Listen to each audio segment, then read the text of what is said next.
It's a new day and it's Thursday morning. Let's see here, 3 days before the party, and I've got the bits cut out using the pattern pieces for the front and the back of the top for the Margot doll, the Topsy Turvy doll. And I've never made sleeves that are a different color than the top.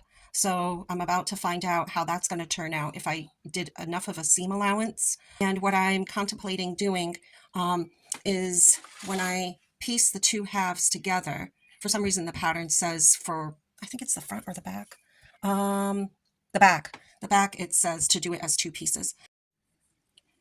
One of the skills that I'm lacking is the ability to see how something is going to look before I go ahead and do it. And so now I can see that at least my first attempt at doing this, it was a fail. I can see that this collar is too high, and because this bit here isn't matching up. So I'm not going to get too mad at myself because this was a good first try. I'm going to figure out what I can do better for the next try. I mean, these aren't big bits of fabric, so any variation magnifies itself. If it was larger, then I, could have greater room to futz with it. But see, if I pull that down, maybe there's a possibility I could get this to work, but then it's not square anymore.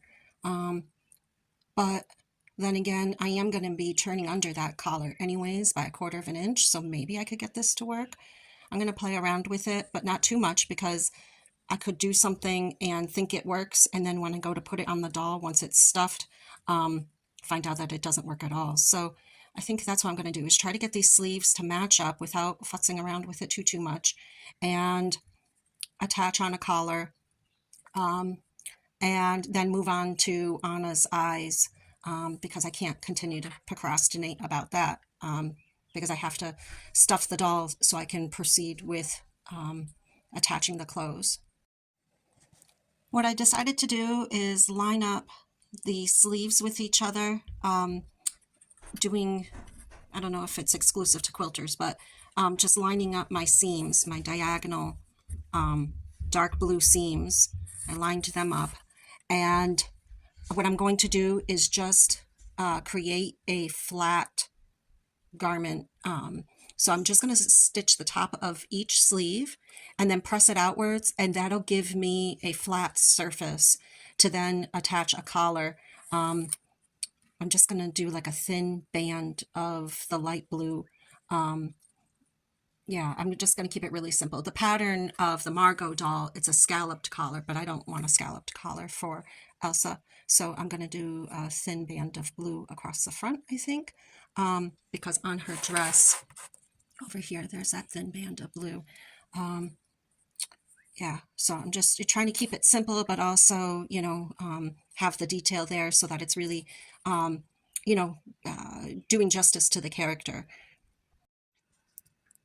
I've stitched on the light blue collar. I had tried to create a twist effect because I thought that that would be really nice, but if I have to do this again, I think I'll first create it as binding, so sewing, closing off the edges with stitching, and then twisting it when I go to install it onto the main part of the body. So yeah, you can see where I tried that twisting right here, but that didn't work out. So, I still don't know if this is going to fit the doll once it's stuffed, but I still have to construct it. So now what I'm going to do is stitch the bottom of the undersides of the sleeves and the sides closed as best as I can with the way that things are currently lined up. I've now sewn the sides, the sides of the shirt and the underside of the sleeves. I'm going to refrain from clipping my seam allowances and cutting in the curves, just in case I need to rip this apart and make adjustments. I think that'll be easier. So working on Anna, her eyes, the eyes of Anna, let's see here. So there's a close-up view of what her eyes look like. Okay, and what I'm going to improve upon was my technique of applying this felt in layers.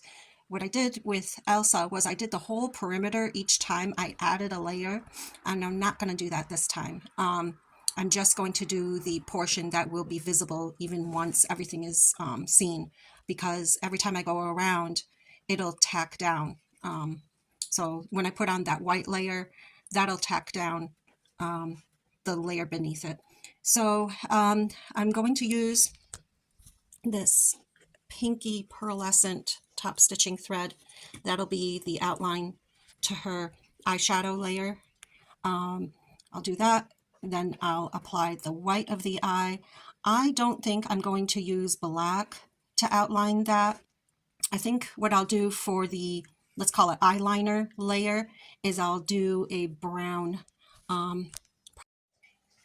Right, so I have done the stitching around the outside of the what I consider the eyeshadow area. That went really smoothly. I was pretty happy with that. I used my Microtex needle. I had it set to 1.6 millimeter width and 5/10 of a millimeter for the length, so 0.5 millimeters for the length, and I went back and forth 3 times. So I'm going to tuck in my top stitching thread, the top thread. I decided this time also to not put the whatever color I was working with, I decided to not put that in my bobbin thread. It just seemed superfluous. So yep, I'll tuck these in, tie them off, and then on to the next color. I'm thinking instead of using the charcoalish brown, that I may use this honey type brown. Because on his face, it's got warmth to it, and I want to bring that out. I just finished attaching the whites of the eyes, and as I was doing that, this was the last one I just did, and I noticed as I was going around that this white piece of felt shifted upwards at some point, and I have to make the decision, do I leave it as is with the eyelid, you know, having less of a width to it? I think I'm going to leave it as is. Yeah, because I don't want to damage the fabric trying to tear out all those stitches. And I do think Elsa is going to end up being the focal point of the doll. I don't know why everybody gravitates to Elsa, but I just glued on the green pieces of felt for Anna's eyes. I shaped them a little bit, trimmed them down from that cornea, is what I'm calling it, but now I'm thinking it's an iris. But anyways, that piece, I trimmed it a little bit to show the white of the eyes better. I just finished doing the top stitching to Anna's eyes. I think it came out pretty okay. Trying to not focus on any imperfections like that eyelid here. Just trying to continue moving forward. So I'm going to tuck in these top stitching threads, tie them off, and then next do that very dilated pupil. I've installed those pupils. They're not perfect, but I'm just going to keep on going. I think with each detail, as imperfect as it is, the additional details, you know, take away the focus of any imperfections. So it's the overall picture that a person looks at with a doll, and not just these, you know, itty bitty imperfections. Each imperfection makes it unique. So that's what I'm telling myself. I'm going to top stitch in those white bits. I'm pretty happy with how Anna's eyes turned out. I know they're not perfect, but I think they're okay. So this eye I actually like better because of the wonkiness that's in there. But I'm pretty happy with how the eyebrows for Anna came out. I kind of wish I had chosen this rusty reddish color for her eyeliner color, but I think it's okay. So yeah, that came out pretty good. And now I'll do her nose and her mouth. I have to decide if I'm going to do them the same color as Elsa, which I think I just might, and get that done. And then after I get those 2 bits done, then I will stitch back up the doll and then stuff it. So that'll be a good milestone for today, is having done the face, and then stuffing the doll. All right, I think I ended this day pretty well. I stuffed the doll, and that took so long. So I stuffed it, the heads, I stuffed them so that they're firm, but that the middle of the doll is soft. I didn't want the whole doll to be really firm, because then it could bust its seams. So leaving the center less firm will allow for the stuffing in the head either head to shift down towards the center a bit. I did sew at 7/8 of an inch across the wrists, I guess you could say. That way, that'll maintain stuffing in the hands and it won't be flat hands. For now, I did pin Elsa's shirt on and it did fit. I did need to use my forceps to pull her hands through the sleeves. Tomorrow, what I'm going to do is I'm going to fold her shirt collar down just like this a bit so we can see her neck more. And I'm going to top stitch that into place so that it doesn't have that fold, like it can't be pulled back up. So I'm going to do that. And I think that that complements, excuse me there. Okay. Yeah, I think that that accentuates that neckline. With this doll, there is no shoulders, as you can see with Anna. There really isn't much shoulder space there. So I really couldn't have done a off the shoulder top so much. So I think it's going to be good that I just sew that down. I don't know what kind of stitch I'll use, if I'll just use a running stitch along the top, or I could do a ladder stitch in here. But I'll do that in the morning. And I'm not worried about the collar ending just on the seams because her hair will go on. And my 10-year-old daughter is insisting that I use this color for her hair and not blonde.